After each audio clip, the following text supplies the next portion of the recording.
Oh boy, oh boy, oh boy. We are going to go back to LeBuc. We are going to join him on the old Skip Skype. Good God, what a circus.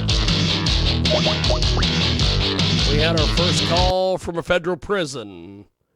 And now we go back to LeBuc, who is going to join us here on our big program.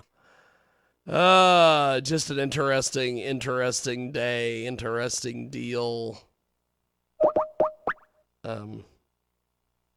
I don't know what's going on here. What do we have here? What's happening? What's happening here?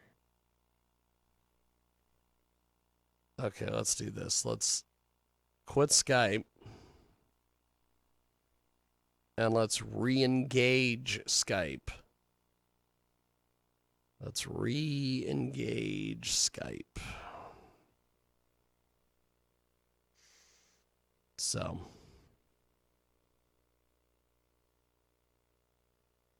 We'll see what happens here. I love the fact that we did a call with a guy from a federal prison. I think that's amazing. But we are going to go back to our guest. He is going to join us here on our world-famous Jiggy Jaguar radio broadcast. We go back to our guest, LeBuc. And I apologize about that, my friend. We had an interview that we had scheduled, and at some point they were going to call us sometime today. And I was like, okay, well, you just feel free to call me. I thought they were going to do it in the second hour. But apparently they were allowed to do it in the first hour. And the thing was they were a heavy metal musician who was calling me from a federal prison. So, oh my goodness. so when he called, when the phone rang, I thought, oh, this is probably somebody calling to, fuck with you or whatever, because we sometimes have that happen where we have people call in and try to fuck with the guests, especially when I have porn stars on. However, when I picked up the phone, it said, you're getting a call from a federal prison. Do you accept the call? And I'm like, I got to have LeBuc hold on so I can do this 10-minute interview with this guy from a federal prison. And what's funny is he told me when we originally booked this, he's like, I only get 15 minutes. I said, perfect. Most of my interviews on the Sunday show are only 10 minutes. We'll have 5 minutes to spare.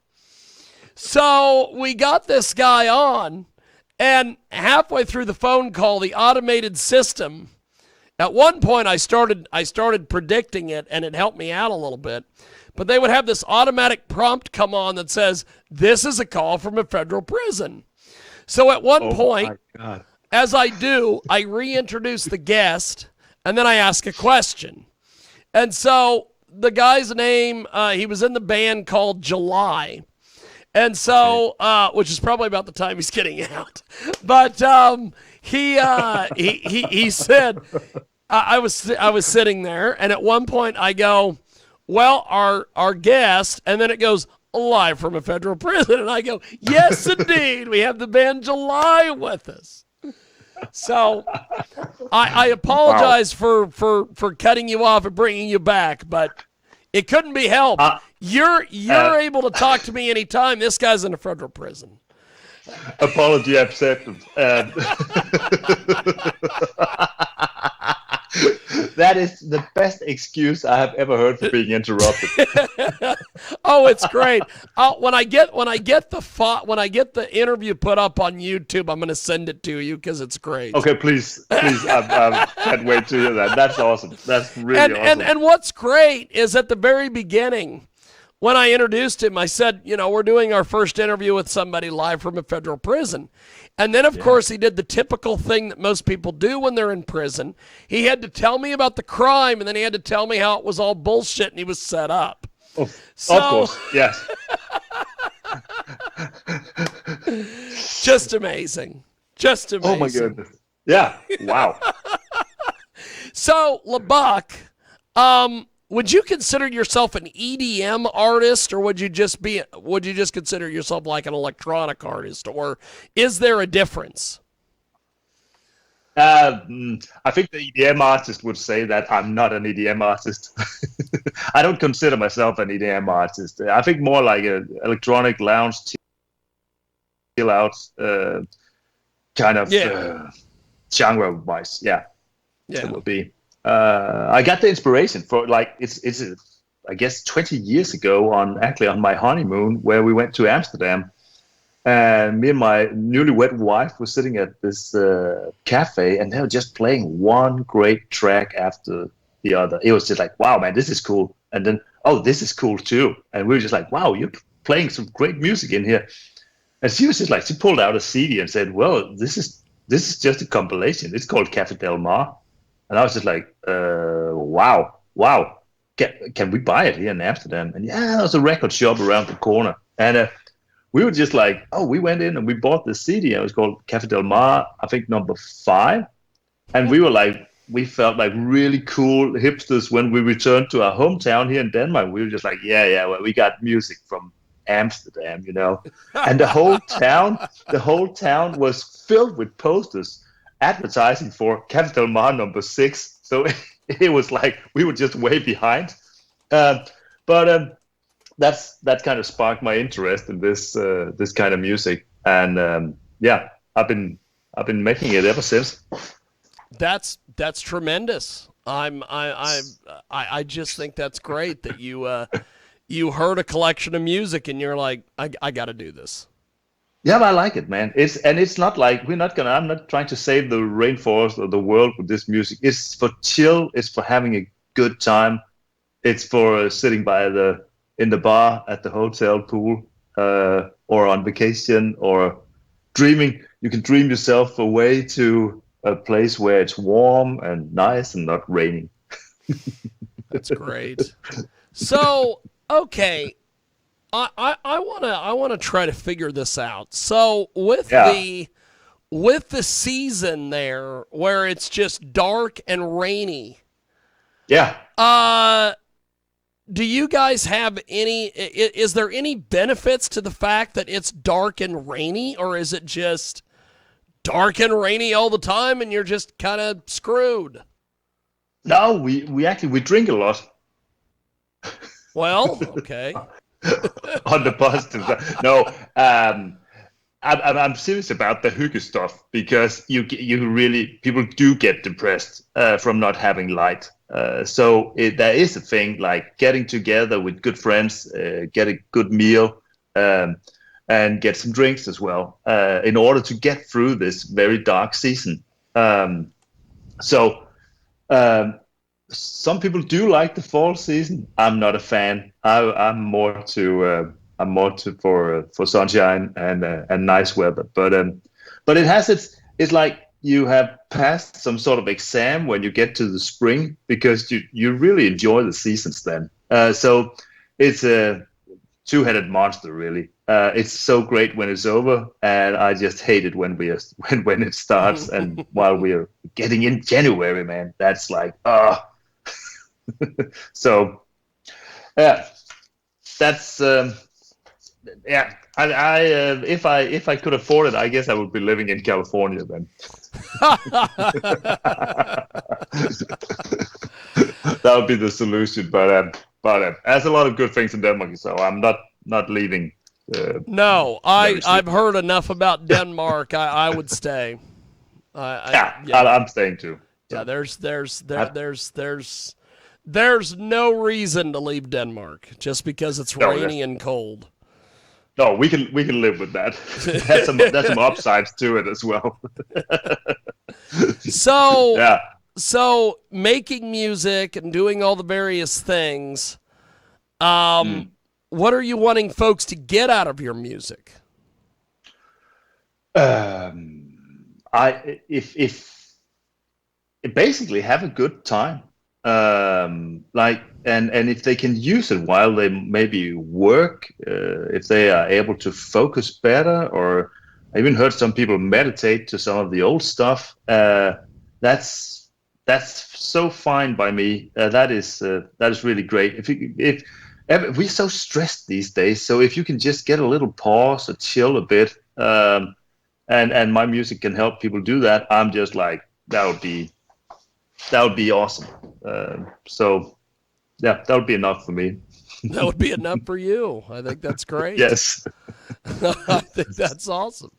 We have got a great guest with us today. LeBuc joins us here in our broadcast. So is this your actual name or is this a stage name? How did you settle on this as your artist name? That's actually my last name spelled backwards.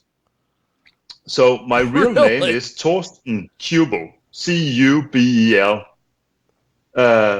So I was just like, well, what else could you do? Well, spell Kubel backwards. That's great.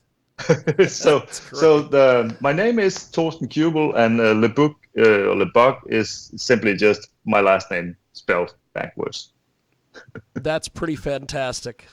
That's pretty fantastic because I wondered how the hell you came up with the LeBuc part of it. So I think that's great. I don't think we're a lot of people in the world called that. So, we aren't. I know that. When you search on Spotify for LeBuc, there's not a lot of people who come up. Yeah. So what is the response to your music been like? Do you get any negative criticism or anything from anybody, or is pretty much everybody like, I love this is cool, let's keep going? Some of my friends call it elevator music.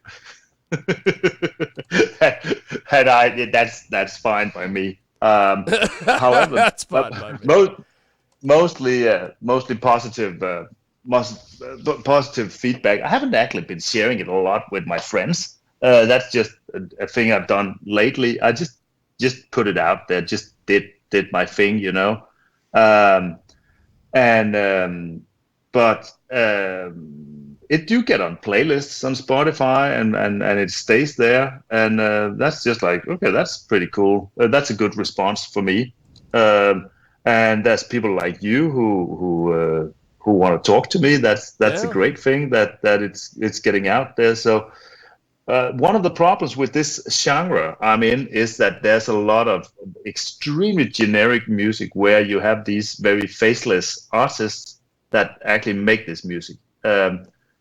So that's why I love giving an interview, and I love to getting my face out there so people can see there's a real person behind this music. It's not just some completely generic stuff. Yes. There are artists, especially on some of the big Spotify playlists, where you can see that they have 2 tracks out there. Each track have millions of plays, and they are on some pretty big playlists on Spotify. But you can't find these artists on any other streaming services, and it's just like so weird. So there are artificial artists out there making this artificial kind of artists. That's awesome. That's a great. Or let's call them hidden or something. But in the future, that will be artificial. That's happening today. This is the thing I've always wondered with like EDM artists and a lot of these folks like this is that you don't know who these people are, and it's like, I think if they would, put their face out there, people would be very interested in their music a little bit more than they are. Yeah, and I can only agree with you. I don't know what it is. It's like it's also a funny genre because basically you can't be sitting with your laptop in your bedroom making huge stadium bangers, and it's so I don't know. Maybe people have more personas or more artists than just one, and that's the reason they don't want to have their face out there. I don't know. That's up to them to figure out how to do it. But at one point, I was just like, no, I want to have my face out there, and so people can see who's actually making this music. Well, I think that's great that you do that. So, how far do you think your music's going to be able to take you? Would you ever consider doing any touring or live performing or anything like this? Well, it depends because actually I get a lot of my streams from the US, so so it could be fun to go there at some point. But the live scene from this kind of music that I make, I don't see that as a very big scene. It is mostly used by DJs, and it's mostly used on playlists. So, but I do get to play live in connection with other music. So that's fine by me. I'm going to tour this fall here in Denmark, all of November and December, with a girl I'm playing with, where I'm the guitarist. So I do get out to play live, but not so much with my own music. That's great. That's great. Well, keep up the good work, my friend. This has definitely been Thanks, James. very interesting. Thanks for being on with us, and we will talk to you soon, my friend. Have yourself a wonderful day. That'll be awesome. Have a great day. Thanks for calling. Thank you, LeBuc. Appreciate it, brother. There he goes. James. That is LeBuc. He is amazing. Good stuff from LeBuc. And we are going to take a timeout. And when we